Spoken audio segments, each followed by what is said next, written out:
Mini episode 1214 of the FDH Lounge is brought to you by Sportsology, delivering unconventional columns and webcasts about sports, TV, music, movies, and more. Follow them on the web at sportsology.com. The FDH Lounge. You want to schedule your life around it.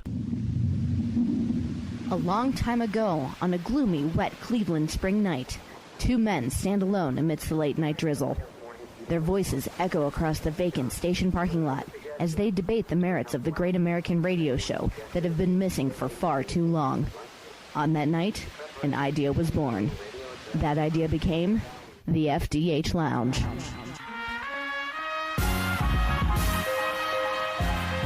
Welcome to the FDH Lounge. Hello, everyone. Welcome to FDH Lounge mini episode 1214. This is FDH managing partner Rick Morris here, along with one of my fellow original FDH Lounge dignitaries, Chris Galloway. This is part one of our FDH Lounge preview of the NFL Draft for 2020.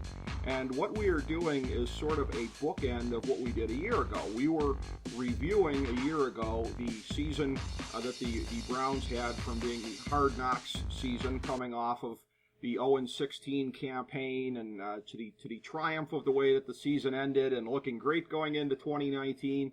So we're picking it up from there, of being the biggest flop in the NFL relative to expectations in 2019, in some ways that I still find inexplicable, and where we go from here heading into the draft. The Browns, again, always a fascinating story, usually in the dumpster fire way. A year ago, it looked not to be the case. It looked to be, here we go, look at me, Ma, but that's not how it panned out, and so the searching, the grasping for answers continues here with myself and with Chris Galloway. Chris, welcome to the show once again, my friend. How you holding up during the lockdown?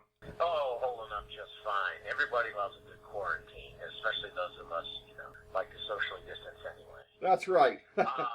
Hey, and listen, speaking of dumpster fires, you're going to get your chance with the Browns because don't forget, there's new unis coming, baby. Oh, wow. Okay. Well, Actually, from what I can tell, I think they're actually going to be solid. Okay. I'm actually very hopeful. I'm very hopeful about what we've seen so far out of this newest regime. Okay. And I think, and I'm making bold predictions because I'm the futurist of this program. Yes, you are. Chief Futurist of the Lounge. I believe the Browns have finally turned the corner as it relates to now operating like a normal, well-functioning NFL franchise, and I'll get into the how and the why of that as we talk Browns. Okay, and I think we're probably going to start more or less there. My hope on the uniforms is essentially back to the future. Let's see kind of a classic type look relative to the great uniforms of the past of this franchise. You look at them in recent years, and they're like an arena league team. It was very low rent as far as the way it looked the last couple of years, shading it to more of like a poop brown to go along with the orange. Thanks, but no thanks. Let's make it classic here. Things like what you would see on the Comrade Dobler channel on YouTube. Go check that out, folks. Plenty of great old Browns footage on there to watch to help get you through this quarantine. So, as far as what you just said, I mean, that's what we were saying a year ago, because it looked like everything was kind of turning around. You had the influx of real football players, as it were, like Odell Beckham Jr., and the moves that were being made by John Dorsey to take advantage of the draft capital that had been compiled under Analytics 1.0 previously. You look at it, and again, I'm not sure I'm ever going to understand this. They might be doing 30 for 30s 100 years from now on Freddie Kitchens, because a guy who comes in here as the product of having coached under such coaches as Saban and Arians and Parcells, admittedly also Todd Haley, but we'll leave that aside, who had come in here and had all that and was saying the right things, was trying to tamp down the expectations. We haven't proven anything yet. We got to go out there. We got to work hard. For them to be the undisciplined mess that they were last year, I don't understand, because the body language of everything leading up to the season looked to be so solid. And then to go out there and be so undisciplined, to have almost every game a great game plan for the first drive and then complete an utter shite after that point as far as making adjustments. I don't know that I'll ever fully understand what happened last year. Well, not being in the building, it hard to fully understand, but I think we have hints at it. Okay. I think it starts at the top. I think it starts with Dorsey. I think we know who he is. He is sort of formerly football player, scout, undisciplined meathead himself. In terms of his approach, it showed me that. And you remember, I was very critical of him right out of the gate when his opening press conference, he said, "We're going to get real football players." Yeah. I was taken aback by how negative in tone that was, and what a message to deliver to your team out of the gate as the new GM that I don't consider people real football players. So you're telling me that, everybody that the previous regime picked up, that Danny Shelton's not a real football player, or, is Jordan Poyer not a real football player? Although Jordan wasn't still with us, but you get my point. It turned me immediately from having a positive when they grabbed him to suddenly going, wait a minute, this guy, I don't like the way he shoots. Like every Browns fan, always trying to give the benefit of the doubt as they move forward. It was obvious to me that Dorsey forced the Haley hire onto Hugh Jackson with the idea of looking to replace Hugh with Todd Haley. And that went so sideways that they ended up having to fire both of them. You look at the season 1 of Baker Mayfield and Freddie Kitchens becoming the OC. That worked under Todd Haley's playbook with Ken Zampese really assisting Freddie.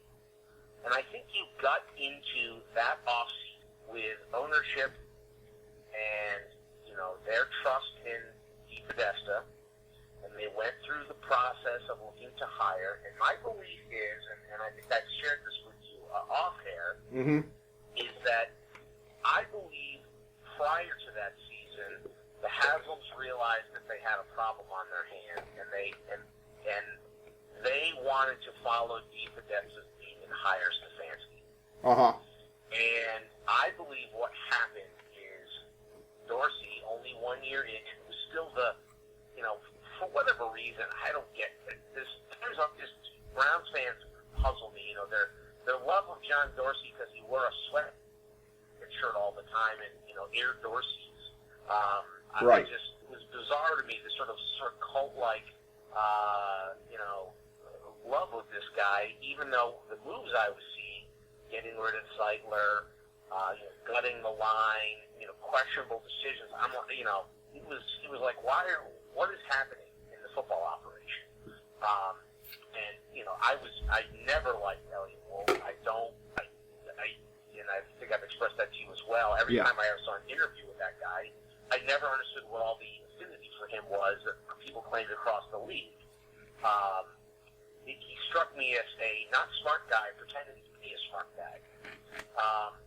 So I think it all starts there, and I think we got into that moment, and I think Dorsey went to the Haslams, slammed his fist on the table and said, I'm the GM, you put me in charge of this, I've only been at it a year, I want Freddie.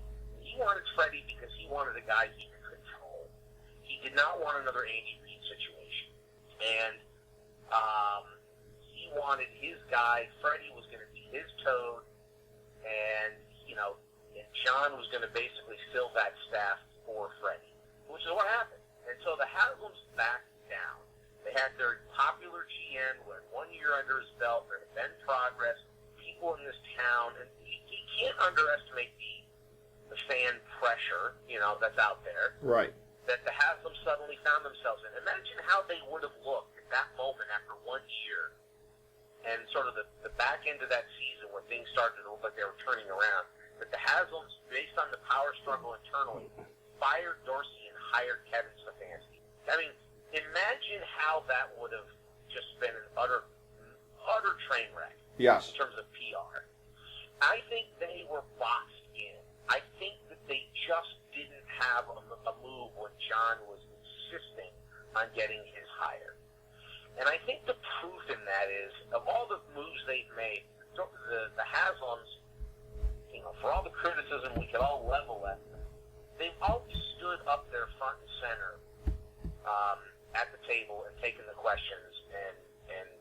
hire or fire, been right there and dealt with the firing line. Right. When they hired Freddie, it was interesting to me at the time that the Haslam's were in the room, sitting in the back, along with their son-in-law, J.W. Johnson. And if you look at old clips of that, almost emotionless on their faces while it was the Freddie and John show up front.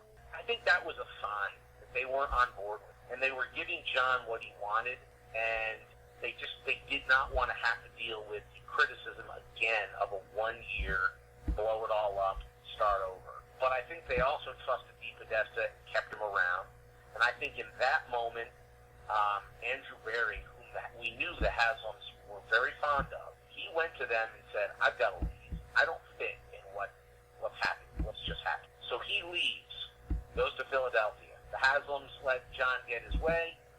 Freddie is the new coach. Freddie's a good man. He's a good family man. We've all read the stories about things he's done in his life, charitable work and otherwise. Freddie's a good guy, right? Yeah. He coached under many good coaches, but he was always a low-level position coach. And Right. I don't think that, you and I both know just in the work world that there are people that are extremely disciplined at what they do, and then there are people who aren't. And I think Freddie is a good football guy, probably a good position coach, but I don't think he clearly, this is not me, sort of throwing some great knowledge on people at this point, but he clearly wasn't ready for the big seat and everything that's involved in the organizational end of being a head coach and how to put it all together. Either he didn't pay enough attention to it at his previous stops of other head coaches, or he's just personally not capable of it. And I tend towards the latter, and I said this at the time, but you remember the game going into Pittsburgh where they were still alive for the playoffs, and Freddie got caught at the theater wearing the shirt? Right. That was a faux pas. Right. Yeah, and he had just been, lecturing his players on don't be distractions, we're not talking about this, let's be professional, yada, yada, yada. And then on Friday night, he's found with the T-shirt out of the theater, and this becomes a big thing. Now, of course, Cleveland Browns fans, in their usual incorrect interpretation of things, said, oh, this is great, we love this guy. Another reason to love this guy, look, he hates Pittsburgh. Right. My reaction to that was, and I think we talked at the time, was, what the hell is our head coach doing at the movie theater on the Friday before a Steelers game, the Friday night before a Steelers game, when we're still alive for the playoffs? Right. What is our head coach doing at the movies? He says, well, it was his birthday. I don't care. Do you think Bill Belichick would be at the movies? Do you think Shanahan would be at the movies on a Friday night before a critical division game late in the season with the playoffs on the line? No way. And I think that moment showed us who Freddie was. And he just doesn't have it in his makeup. And it doesn't make him a bad guy. It's just not who he is. And I think that was the final moment, I think, for the Haslams, and they realized, okay, this is not working. We're going to have to make changes at the end of the year. So I think that the coaching staff that you and I both said, boy, this is a much improved coaching staff now under Freddie Kitchens. But it was another shotgun marriage by John Dorsey. A bunch of guys who hadn't worked together before coming together to, arranged by the GM. They all know that Freddie was there because of the GM. Freddie didn't bring these guys in. Dorsey did. So now you've got authority problems, right? Right out of the gate. Right. So I just think that it was, again, another shotgun marriage. This one now with the coaching staff. And I think that's why the season unraveled. I think the fact that they won 6 games with that hot mess going on behind the scenes was actually a testament to some of the talent on the field. That in the words of Belichick, talent can't overcome bad coaching. And I think the coaching proved, because of what John Dorsey put in place, set in motion. I don't really blame Freddie for being who Freddie is. Right. I think the blame is all on John Dorsey's feet. And that's what precipitated 6 and 10. You had Baker Mayfield go backwards. You had an undisciplined team right out of the gate, penalties and everything else. again, undisciplined coaches equals undisciplined players. And it was clear that there was an undisciplined organization, top to bottom. And so the Haslam's went into this year and basically said, well, we don't care about the criticism, and rightfully so. Dorsey's out, Freddie's out, and we're going to basically, I think DePodesta convinced them, we're going to do a redo of what we should have done a year ago. You're going to listen to me. You're going to hire Stefanski. You're going to bring Barry back, who you like. And we're going to redo this thing what we should have done a year ago. And basically, this year is a complete reset of what should have been done the year before. What you're seeing this year is what the Haslams really should have done. I think they wanted to do, but they felt the external pressure. They didn't do it. Now they've gone and done it. And I think you're starting to see now in this offseason what an adult, professionally driven organization looks like. Well, there's a lot to unpack there in what you said. I'm going to address a couple of the things. As far as it goes with Elliott Wolf, we've talked about this off air. One benefit when you have Elliott Wolf is you at least have Ron Wolf in the room, a Hall of Fame caliber GM, talent evaluator, whatever. So he's now not part of the mix anymore. But as far as Elliott goes, and I know this is almost a point of mirth on this show at this point, isn't it? About my affinity for bloodlines. I'm a big bloodlines guy. Granted, it's what made me have a blind spot for a period of time about Pat Shurmur, because his uncle is one of the great D coordinators in the history of the game, and I think should be in the Hall of Fame on that basis. But as far as Elliott Wolf goes, yeah, I don't know, and time will kind of play out on which of us is right about that as far as he goes. As far as a year ago, I mean, I noticed the same thing that you did, that the Haslams weren't there, but see, I kind of look at it the other way, because everybody was so hyped about John and Freddie, it wasn't about them. So I'm kind of taking it like, and not exactly that it was a self-fulfilling prophecy, because look, Freddie self-destructed on his own, to whatever extent. I'm not nearly as down on Dorsey as you are, although again, including Zeitler in the Beckham trade was disastrous. I realize that they started as standalone trades but got folded into one. The Zeitler thing, I was pretty hyped about getting Vernon, and I hoped that they could replace Zeitler. They couldn't. That's on John Dorsey. But a year ago, they were the hot commodities, not the Haslams. So I kind of look at it like, yeah, maybe they got proven right about those two, but if you were hoping all along to be proven right, then how much credit am I supposed to give you? Because, you know, if they couldn't at least plaster on smiles a year ago, unlike you, I'm suspicious of the motives of the Haslams and always will be, based on their execrable track record, one of the worst track records of ownership in NFL history. So I'm not as quick to give them a pass on the way that things unfolded over the last year, because it sounds like they kind of wanted to be proven right on a certain level because of their egos. Well, I think that if the ego was the driver, it would have been front and center if they were happy with the way things worked out last year, with the hirings and the way they happened. They've always been, listen, after so many years of getting it wrong, if you really thought that the Dorsey-Freddie thing was the right move, how do you stay utterly silent in that? Like, you'd finally be, like, ready to take your victory lap. And they, if you're, again, saying it's all about ego with them, which, you know, I think there is. I mean, I don't care. Look, any billionaire guy has got an ego, right? We know Chic's got a massive ego. Right. Name an NFL owner that doesn't, right? I mean, there's probably a few that don't, but most of them do. I just think if he had felt like they had nailed it, that he would be front and center. But I think that he had DePodesta in his ear saying, this is the Petten hire all over again. You should have gone with Sean McDermott. This is, you know, you shouldn't let Andrew Berry leave out of frustration on this process. And I think he knew it. I think he knew that, like, this isn't great. And I think that's why they were in the background. And they let John in. I mean, to their credit, if you think that, let's say my theory is right, they don't think, then you are doing the right thing by stepping back and being like, okay, I'm going to let John and Freddie do their thing. I mean, what are you going to do, right? I mean, they were at least hands off for once. We let them, you know, they hired the quote-unquote football man and let him do what he wanted for 2 years. And I would suggest that the 2 years of John Dorsey was a squandering of assets and with a lot of questionable decision making. So I don't think that worked, and I think that they learned their lesson pretty quick on that. And I think for the first time, and again, you know, when we can talk about this, that I've been an advocate of the Barry Stefanski hire long before it even happened, and so I'm a homer in that regard, because for the first time since 1999, the front office coaching team that I wanted hired finally got hired for the first time. So I own this now, Rick, right? You can hang this around my neck now.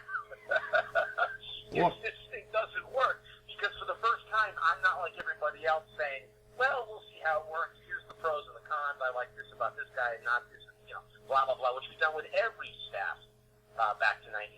This time, I've been out front and advocating for it, pounding to death for this.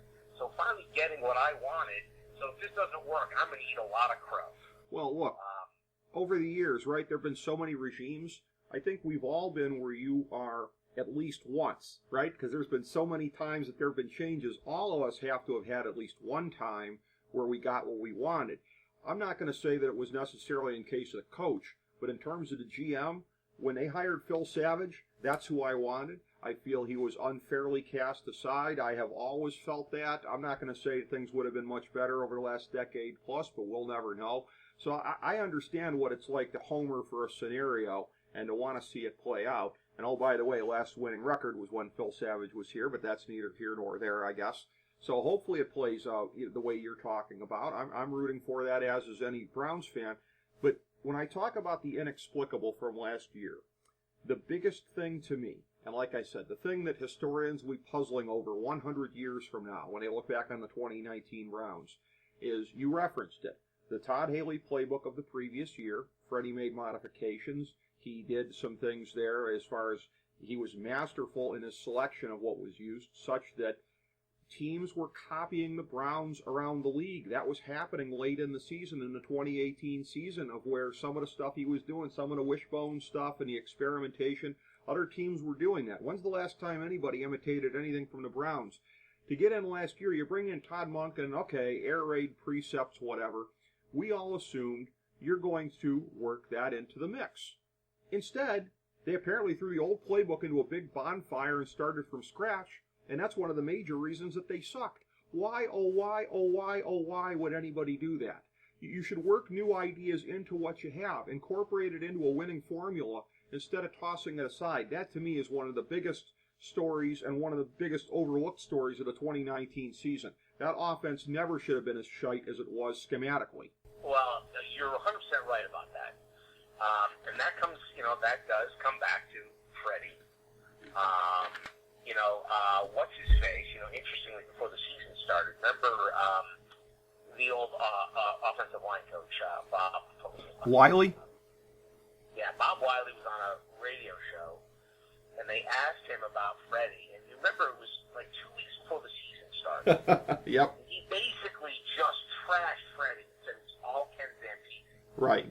And that Freddie got all the credit, but it was Ken Zampese's designs. It was him. It was his game plans that were working. It was him working with Baker. Right. And we all said, "Shut up, fat man. You're just Ken. You got fired." Blah blah blah blah blah blah blah blah blah. Well, guess what? Don't you look back on that interview now and say, "Oh God, I think Bob Wiley was right." Yeah. Bob Wiley was probably, and he was being brutally honest.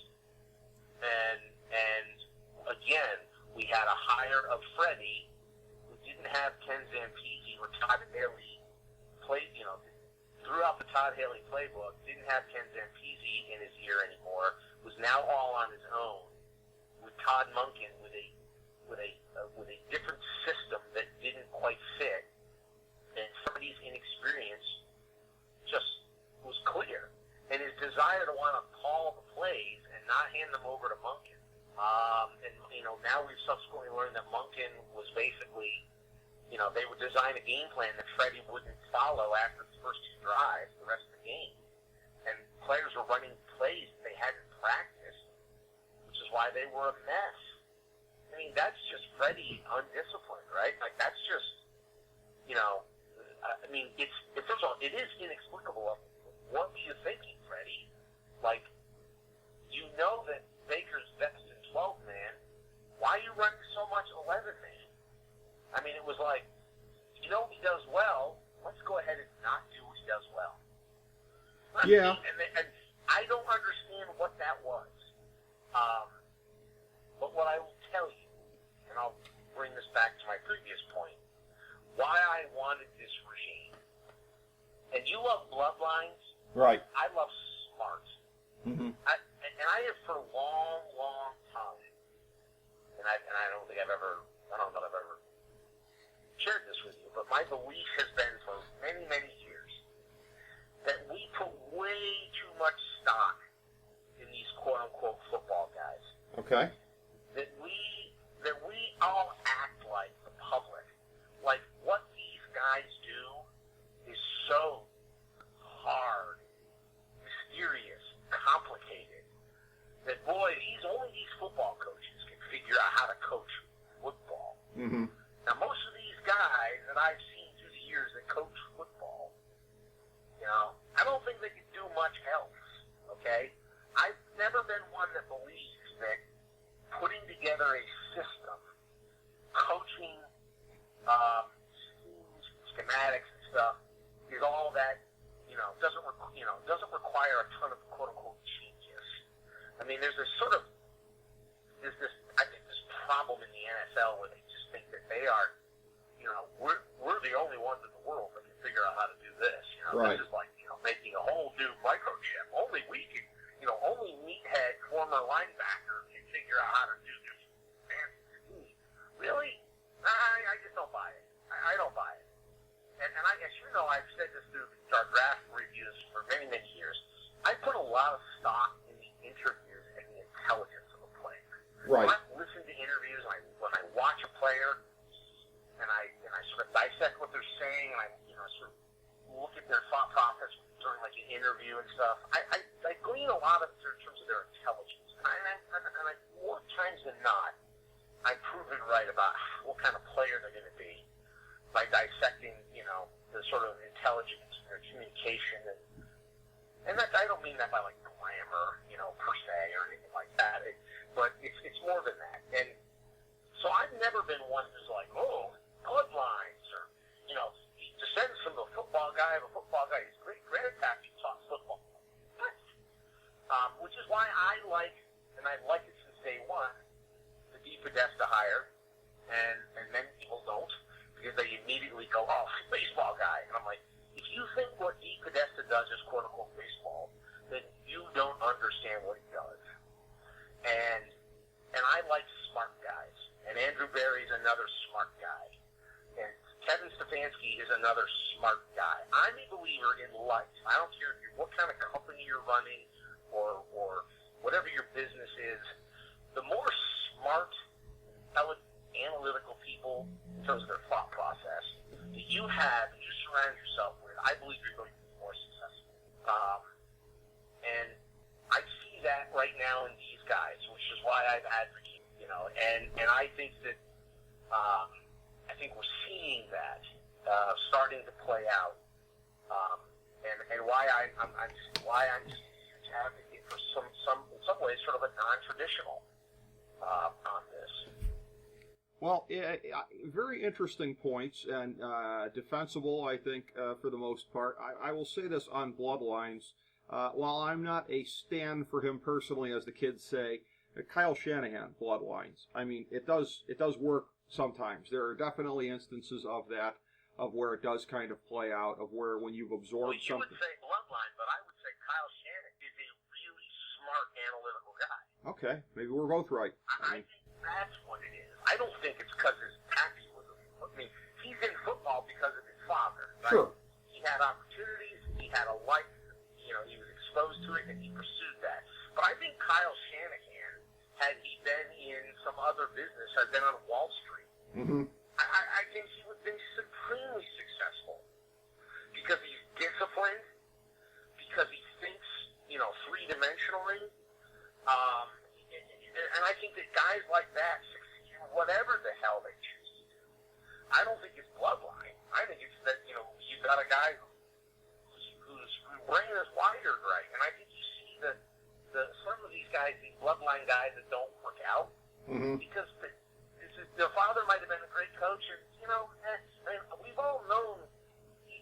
private sector, lots of first-generation business guys that watch second-generation run a business into the ground. Right.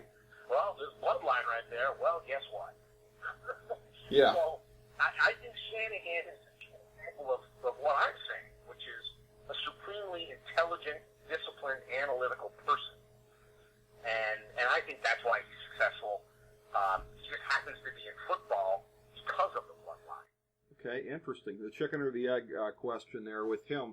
What I want to go back to, I want to touch on something that you brought up, because this is maybe one of the most troubling things about the Browns organization of the past, and perhaps even the present, because it's a lot of the same people in the building a year later, in terms of looking at this. If Freddie Kitchens was simply the sock puppet for Ken Zampese, how did nobody in that building apparently know that except for Bob Wiley, or care about that, aside from Bob Wiley, which either of which is hugely, hugely troubling. If this was the case, it's one thing we didn't know this, Chris. How the hell would we know this? How did the people inside the building either not know or not care that that was the case? I think there's a lot of people that probably, well, first of all, I think in some of that stuff you've got to be on the coaching staff. There's a lot of people that are in the Browns organization, front office, whatnot, that aren't in those meeting rooms, aren't in those private coaching staff, tete-a-tetes. They wouldn't do that. Okay. So I think there's a lot of people in that building who just wouldn't know that. I think that coaches would know that. I think that players would know that. And I think we've seen through the years that coaches and players, like in a lot of organizations, there is a lot more discipline on messaging than I think a lot of people always get credit for. I mean, you see it all the time with players, They'll say the right thing. They don't have to be coached by Bill Belichick to know what to say and not to say. These guys are so much more savvy than they've ever been in terms of toeing the company line, that kind of thing. I think there were a lot of guys in there. And I think you also had a really young team, a lot of guys on that team that didn't know better. I would put Baker Mayfield in that category, right? Right. Freddie was his buddy, right? He liked it. Freddie was his buddy. Dorsey was kind of like his buddy, And I don't think that Baker would know better. I think there were other young players that wouldn't know better. I think that, I just think that there's a certain level of omerta that goes on in organizations. I've seen that in public organizations, private companies, politics. You can get into politics, my line of work, and there's lots of public officials that all the other public officials know are, that public official is literally the most worthless person out there. Right. But there's omerta, right? You Right. cover. Oh, they're for my party. I cover for them. I don't say anything. I don't my endorsement, but I don't say anything, right? There's discipline. You see it all the time in the world. And I don't think the Cleveland Browns are any different in that regard. I think that's just normal. I wouldn't expect Nathan Segura to have any clue what's going on inside those coaches' meetings, or some other person with an access to the media that could come out and go, "Oh, boy, this is a real mess." So that doesn't surprise me. I think that's actually just kind of how the world works. And then when everything goes tits up, is when then suddenly everybody comes out and goes, "Oh my God, you should have seen what was going on behind the scenes." Yeah, and I gotta say, that's my least favorite form of journalism, aside from clickbait journalism. Now it can be told. Jason Lloyd in The Athletic. Now it can be told. I sort of got the cold fish type treatment from Bill Parcells before last season when I asked him about Freddie Kitchens being a head coach. Well, I think that would have been relevant to know at the time. But as far as that goes here, and being the good... Well, and criticism is justified, but I even understand from a member of the press, his livelihood is based on access, right? Yeah. In August, he writes the article that says, basically intimates that Bill Parcells is like, give the thumbs down to Freddie. Right. Right? I mean, how's Jason going to do his job? Right? I mean, it's just, that's the problem. If Bill doesn't say something explicitly like, boy, I think, and it goes on the record and says, boy, I think Freddie's one of the dumbest people I've ever known, undisciplined people I've ever known. what the hell is he going to do? I mean, now he's just sort of burning a bridge, and now he's screwing up his ability to do his job. So some of that, I mean, we can be critical, but I understand the position some of these guys find themselves in, which is if someone won't go on the record and they won't speak, they'll only intimate. What are you going to do? I mean, you're kind of like, well, now I know this, and I'm kind of watching it, but there's nothing actionable here on my part. Right. Well, I will also say, too, being the good, loyal, and protective friend that I am, I will not read anything specifically allegorical on the air. I mean, I am in my head, but not on the air about what you said about worthless protections and the Code of Omerta. I'm sure you and I are thinking of some people in particular, but I'll just for once leave that in my head and not let it come out my mouth, which I so rarely do. That shows how tight I am with you that I would do that. But I will say, too, the moment that sort of encapsulated the season to me, in retrospect, better than anything else, in terms of the lack of discipline and everything else, actually happened about 5-6 weeks before the season, right about the beginning of training camp. Good friend, fellow FDH Lounge dignitary Ron Glasnap, who works at Fox Sports Ohio, every once in a while he's able, I love when he can get the loge for the wrestling events at the Q and takes me along, but he got the loge for a baseball game. First time I was ever in there for a baseball game, and it was the night that Baker ran the old shotgun offense on the big screen there. And yes, what a moment. I was there, and I'm getting texts from lounge dignitaries Jason Jones in Colorado, Ben Chu in Oregon. I'm like, yeah, guys, I know, I'm here, I saw it. You know, they're tweeting me the video, or texting me the videos from Twitter. I'm like, I just watched it with my own two eyes on the big screen. And it was so funny, and that was the whole thing of like, yeah, that's our guy, yeah. And you look back on it, and that's almost the entire season in a nutshell. The way we looked at it then versus the way we look at it now, it sums up everything up better than I ever could as far as a story about the season and what actually happened on the field. Well, I think that's a great segue for us to talk about Baker Mayfield and what happened last year. Mm-hmm. I don't look at it that way. Okay. I had no issue with Baker being Baker, although I would like Baker, not to sound like Colin Coward on this, but I would like Baker to sort of, dial it back when it comes to some of the, responding to tweets and criticizing members of the press. And he's got to get a thicker skin. Right. I mean, he's got to recognize that, listen, Baker, you're the number one pick in the NFL, a Heisman Trophy winner. Guess what, buddy? You won. Right. I mean, people could criticize you, but none of them are people criticizing you are ever going to be as successful in their lives as what you've already accomplished. So at some point, he's got to realize, you just got to stop with this stuff. Right. And I would like to see a little bit more, corporate Baker. Now that being said, I don't want Baker to not be Baker. I didn't have any problem with shotgun beer at an Indians game in the summer to rile up the crowd, getting the people of Cleveland to love him. It's fine. At the time, all these quarterbacks were being filmed chugging beers at sporting events that summer, if you recall. Yeah.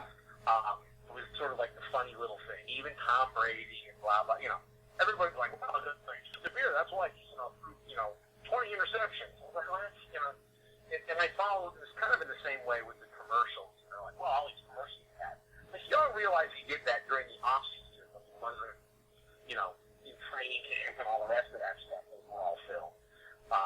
It's not like he was leaving practice to go film commercials.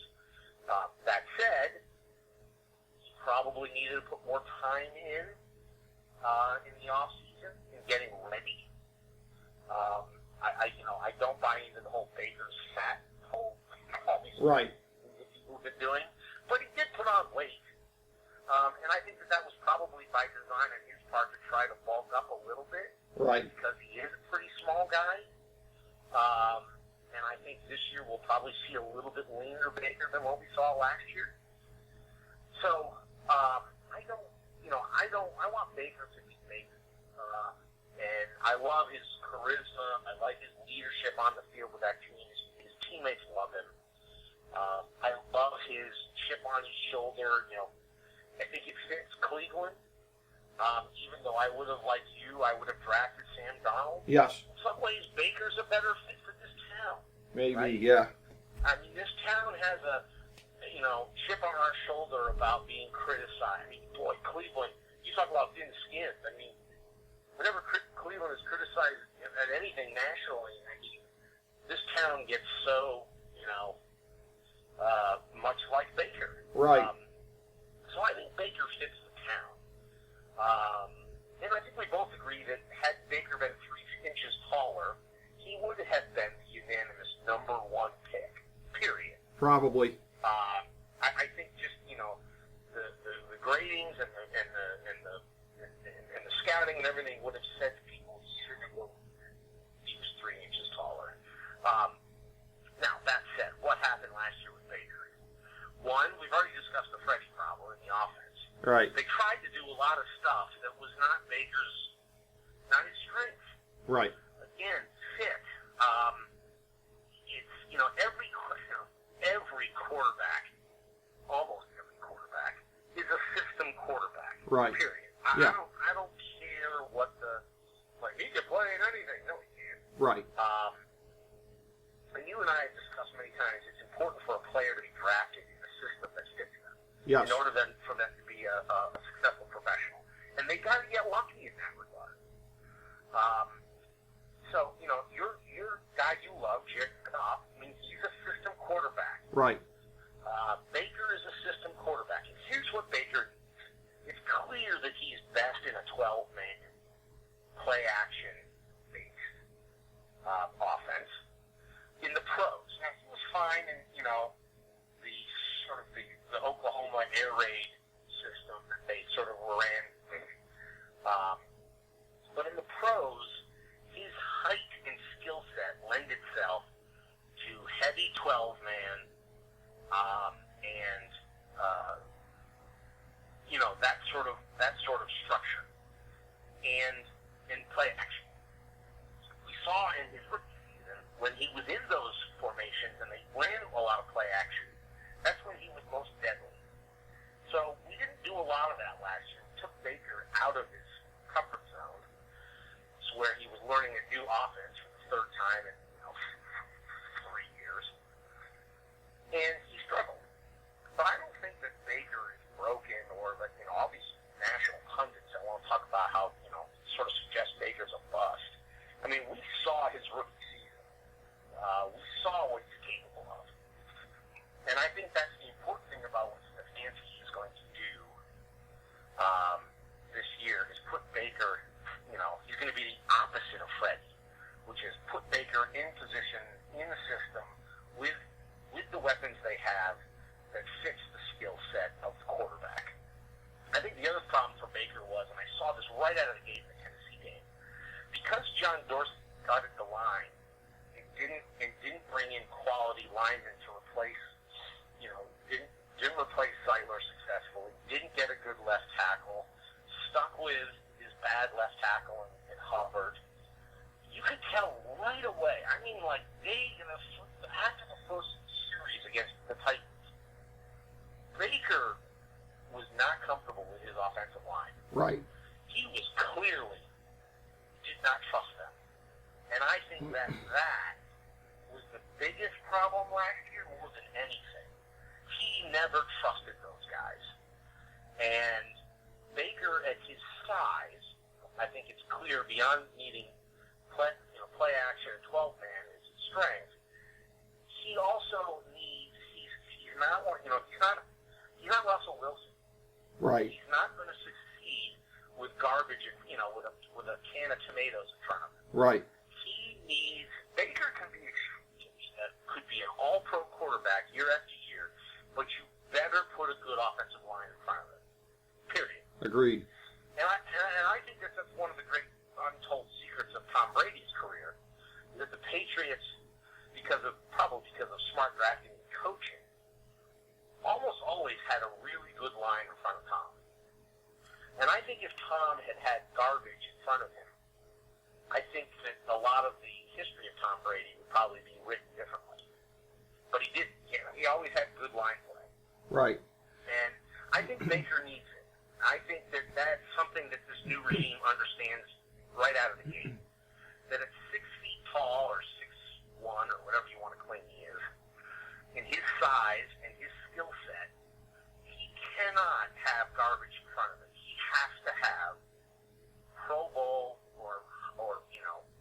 high-quality, efficient offensive lineman that he trusts.